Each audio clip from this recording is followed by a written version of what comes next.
Hello viewers, it's Super GT here. Welcome to my very first gameplay of Assetto Corsa. This is on the Xbox One. So we're going to go online here and see how we go in our very first online race. Is it going to be as bad as Forza? So we're just going to look for some races here. Early days yet, so we can't expect too much from the players in the game. We're going to go for this one. GT3 at Vallelunga. Now I'm going to be 100% honest, I haven't even heard of this track before, so when we go round for the first time I am going in completely blind. I have no idea where I'm going to go, and I'm guessing most people won't be either, which is probably a nice recipe for carnage. So here we go. We're going to drive away here. Now I think it's going to put me into qualifying first, so I'm just going to have to qualify. At least I can go round the track, I guess.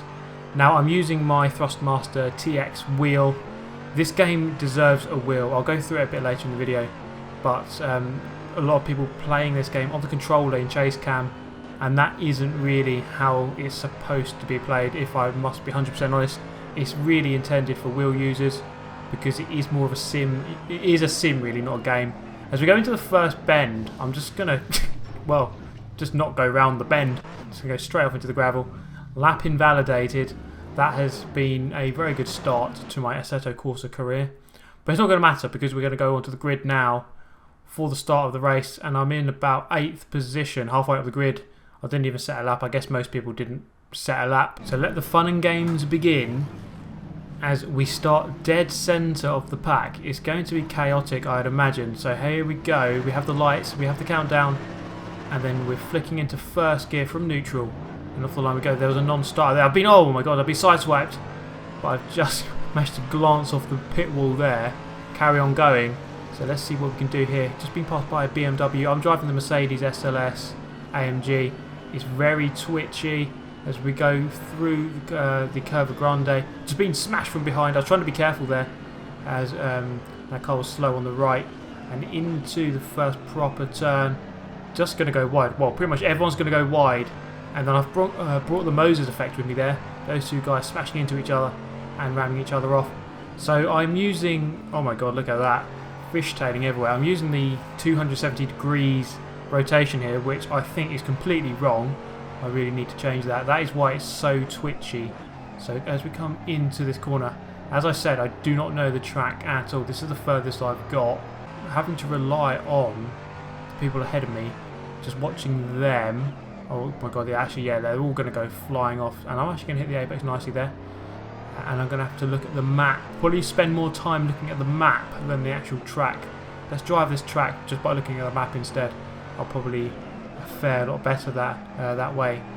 So it looks like we have a tight hairpin section here. A couple of very tight turns in a row. But the race looks like it's settled down now.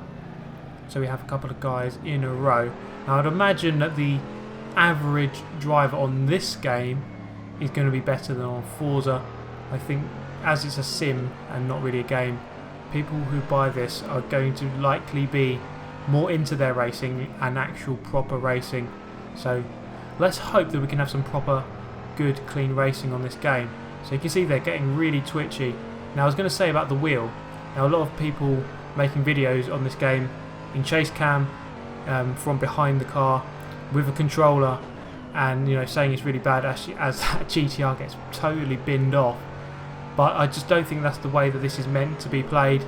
If you want to play this game seriously, I think you do need a wheel. So for those of you who have only got a controller and want to get this on the console, I'd say, well, you can get it if you want, but you're probably a lot better off getting yourself a wheel if you want to play something like this. And I can't really take many reviews seriously if they're played with a controller. Oh my god, that is a great view, overtake up the inside, late on the brakes, and he's given me the room. But you can't really take too many reviews seriously if they're just using the controller and the chase cam. It's not really intended for that at all. As we go flying off here, we're both going to go very wide. Now I must say, I am struggling to see the track here because I normally use chase cam, well in Forza I would. So I'm used to seeing from a more panoramic view. So of course in the cockpit view you're a lot lower down, and just the colour of the track, it's so dark. I can really, I'm really struggling here to actually see where I'm going. Let's go quite deep into this hairpin. I've gone up into second actually at this point. I'm actually not doing too badly. I'm not sure where first place is. I think he's a couple of seconds ahead. As I go off the track, I'm going to try and rejoin nicely. The Audi can go around my outside there, and I've got another Audi coming up my outside. There is an arrow proximity marker there. I'm just going to go around the inside, give him a lot of space. And obviously, as you can see there, the curbs are quite nasty in this game. You don't really want to go over those too much. So I'm just going to stop here and change the degree of rotation, because that's absolutely shocking on 270. So I changed it to 540. I did try 900 previously, but I think that is kind of too much for me. I felt like I had to turn the wheel way too far for it to do anything. So I think 540 is the best solution for me. So this track, the Vallelunga, I've never heard of it, never driven it before, but it seems like a decent little track. It seems like a smaller track, not really like an F1 kind of circuit. It seems a little bit too narrow for that, but for these cars, so GT cars, it seems quite well suited. As we now try to get ourselves back through the pack, we're in 9th at the moment. It's a 10 lapper, and I kind of like that because, you know, in Forza you're doing 3 laps and it's all over very quickly, normally about 6 or 7 minutes, and people are less patient because of that. So here we've got 10 laps. It's about 1 minute something per lap, so it's going to be at least 10 minutes a race, so perhaps twice the length at least of a Forza race. And hopefully, combined with the fact that most players in this game will likely be better racers, you're going to have better racing, I'd imagine. As for the physics, so I think the physics, from what I can tell, are fairly decent, but I will have to mess around with the settings.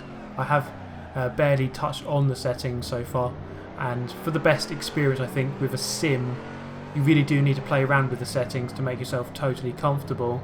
As we come up to the back of a GTR, I think this guy was bundled off earlier and has come back past me as I was resetting my degree of rotation. He's very slow through the chicane, and through the final turn on the circuit, just going to try to do a cutback overtake on him here, but I just get a kick out of oversteer, and he's going to get a better run here, so I'm just going to tuck in behind. I've moved up into 6th place.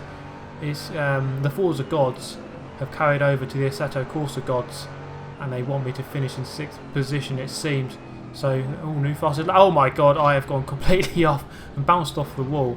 That is how easy it is to lose control. There are massive bumps there as you go through that left-hander, and that has just thrown me off as we go through that turn. So you really do have to grip the wheel really tightly on this. I think the force feedback is really strong, but I am enjoying it, and it is a good challenge. Something different because I don't use my wheel very often, and it does feel good to use it when you've set it all up properly. So the Mercedes coming back onto the circuit, it's a Mercedes drag race into the left-hander, and I've got the place up into 5th, and 4th and 3rd are in a battle, albeit a couple of seconds ahead just round this corner into the next left. So at the moment it's going to be a fairly lonely race because this Mercedes actually dropped away from me quite quickly behind. So I was in a race of my own pretty much for the next 4 laps until lap number 9 or lap number 10, which was the final lap. So going through the chicane, getting through there nicely, and this is it, lap number 9 now, still in 5th, and then this guy ahead just goes very wide onto the grass. I'm not sure exactly where he was, so I was just very careful through this first part. Then he reappeared just in front. I just nick him from behind, but he's going to keep control. As we go into the final corner, he's going to set up a 1-lap showdown between myself and the Audi. Who can win in this German manufacturer battle around this Italian circuit? Let's see as we cross the line now. And there we go, last lap, 1:39.5. I think that is my fastest lap of the race so far. Into the first corner. This can be taken flat out, but it does require bravery and precision.